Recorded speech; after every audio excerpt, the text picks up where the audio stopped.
Today we'll look at real vector spaces. So consider a set V of the following elements. V is called a real vector space with the elements called vectors if the following algebraic operations are defined in V. And these are vector addition and scalar multiplication. And in the context of a vector space, when we refer to vectors, this doesn't necessarily mean the arrows that we're used to that had a magnitude and a direction, but this can refer to arbitrary objects. So in the context of a vector space, these objects can be matrices, functions, infinite sequences, and so on. And when we talk about a real vector space, the scalars used in a multiplication operation are the real numbers, and we can also have a complex vector space, which we'll look at later on, where the scalars will be the complex numbers instead. So the vector addition operation associates with each pair of vectors, being A and B, in the set V, another vector that satisfies the following axioms. And we don't prove axioms. They're basically a starting point for proving theorems. So the first axiom is that the sum of A and B is a unique vector in the set V. So this is called closure under addition. And A plus B is equal to B plus A for any two vectors in V. And you'll recognize this as the commutative property, which you've seen in algebra. And adding two vectors A and B, and then C to the result, is the same as adding A to the result of B plus C for any three vectors in the set V. So this is the associative property.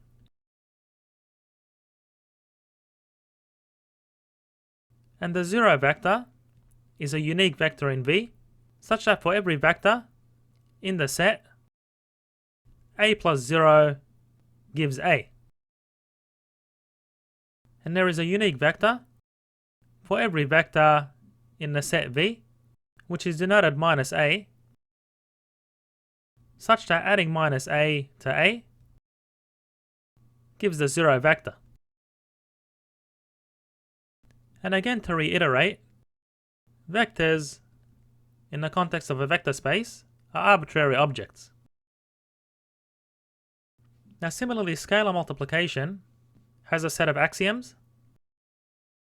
So this operation associates with each vector A in V and every scalar S a vector that satisfies the following axioms.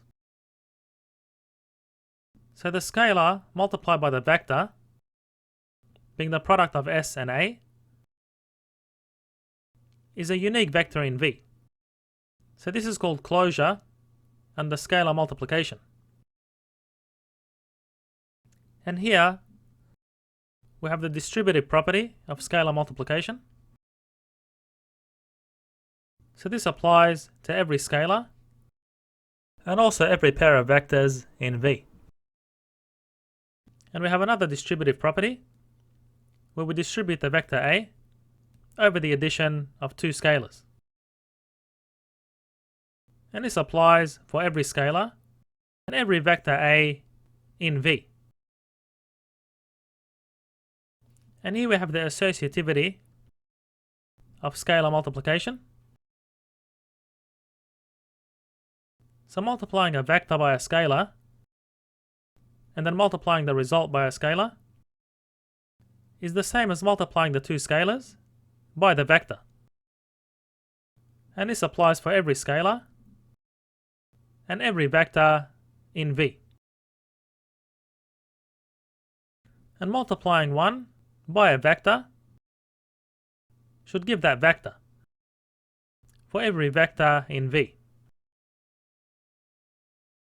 So if all these axioms are satisfied, then V is called a real vector space. And the elements are called vectors. And while some of these axioms are obvious, we'll look at examples where we'll see that they can actually fail.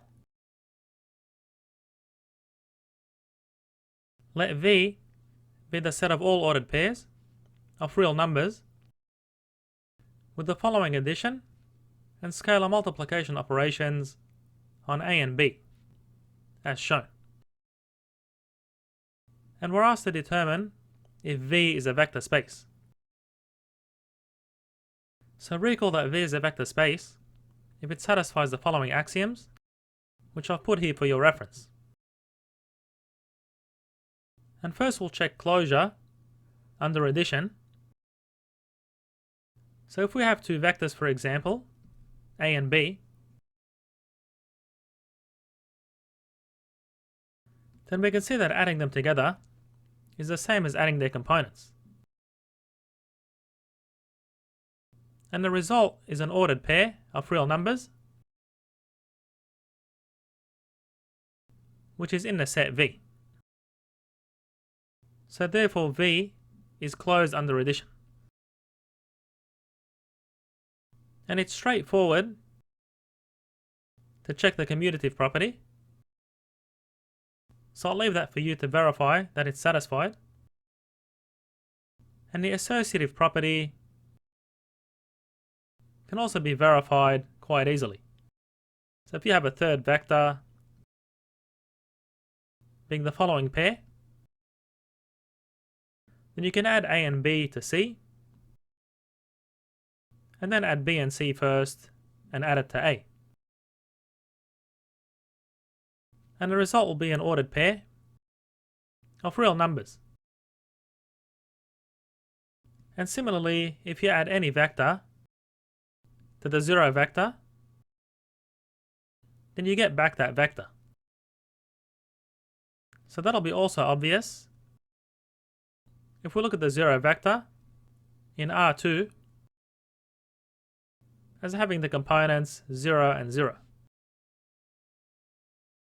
And if you negate any vector and add it to the original vector, you get the zero vector. So this one's also easy to check.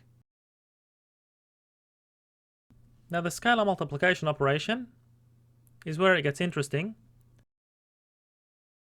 because it's not a trivial scalar multiplication.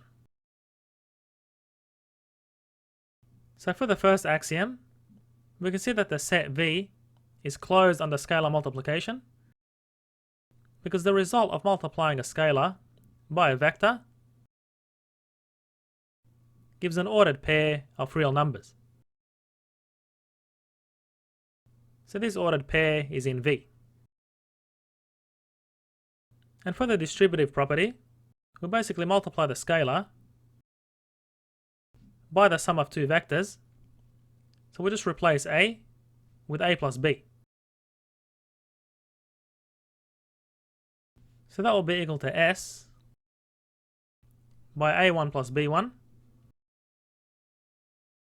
And the second component is 0 by this operation. So this is the same as multiplying S with A, which gives SA1 0, and then adding S times B. So that will be S B1 0. And therefore if you add the components together, as per this operation, then these two expressions are equivalent. And I'll let you verify this axiom where we distribute the vector over the addition of two scalars. So you can just write s plus t multiplied by a vector is equal to s plus t by the first component, and the next component is 0. And you can verify that this is equal to the right hand side in a similar way that we did for the previous axiom. And associativity of scalar multiplication can be verified. So s by t by a is the same as s, and then t by a is ta1, and the second component is 0, according to our special multiplication operation. And on the right hand side, we have s by t by a, according to this multiplication operation, is s by t by a1, 0. So we can see that these two expressions are equivalent. Now finally, if we multiply 1 by a, well, according to this operation here, that's the same as multiplying 1 by a1 with the second component being 0. And we know that a has components a1, a2. So these two are not equivalent, meaning 1 by a is not equal to a, and therefore this axiom is not satisfied, and therefore the set of ordered pairs of real numbers, the following operations, is not a vector space, because of this unconventional scalar multiplication. Let V be the set of 2 by 2 matrices with real entries, and the standard matrix addition and scalar multiplication operations. Determine if V is a vector space. Well, in this case, our vector elements are matrices, so we'll write their entries in the usual way we index them. So we have matrix B with similar entries.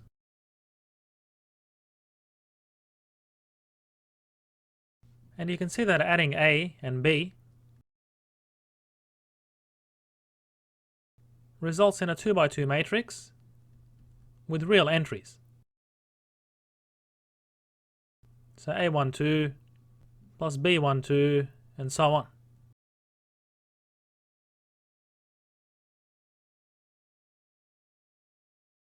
So the set is closed under addition. And we see that adding B and A is the same as adding A and B. And the associative property is also easily satisfied. If we define a matrix C in a similar way and add the components of the matrices together in this order, and this axiom is also satisfied if you consider that the 0 matrix has 2 rows and 2 columns of zeros. And this one is also obvious, because if you negate the entries in A and add it to A, we get a matrix of zeros. So I'll leave it for you to do the algebra. And closure under scalar multiplication can be seen if you multiply a scalar by a matrix. So what you get is S multiplied by each entry.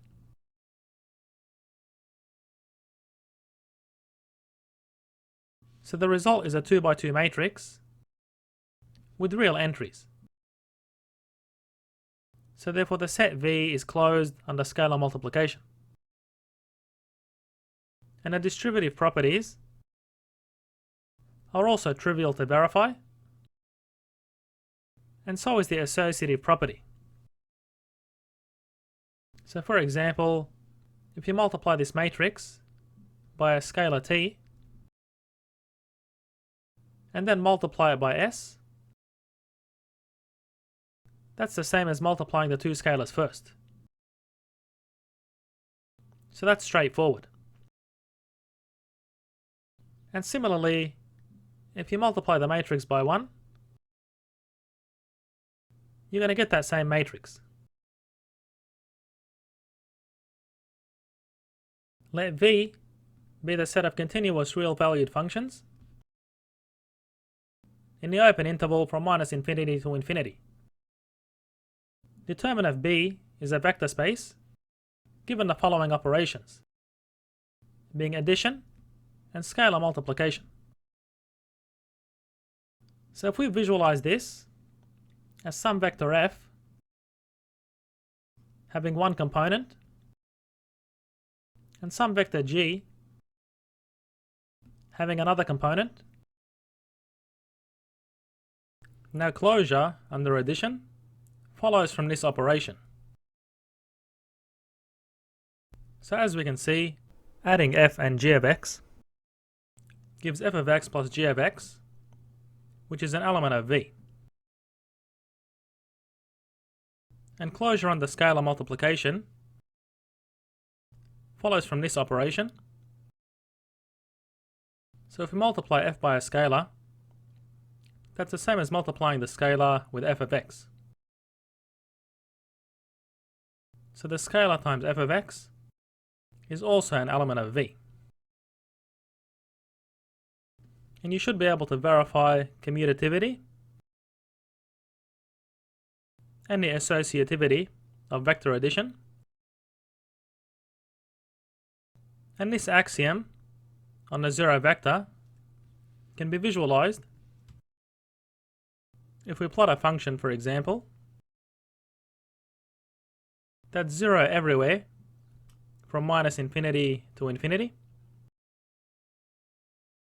and we call this a zero function. So therefore any function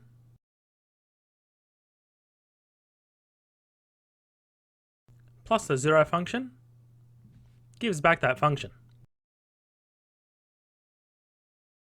And similarly, we can show this axiom is satisfied if we reflect this function about the x-axis. So if you add these two functions anywhere along this interval, the result is a zero function. And similarly, reflecting a straight line,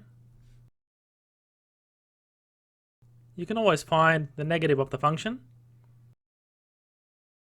in the set V, that when summed with the function gives the zero function. So we showed closure under scalar multiplication, and these remaining axioms follow from the properties of real numbers. So have a go at verifying them on your own as an exercise.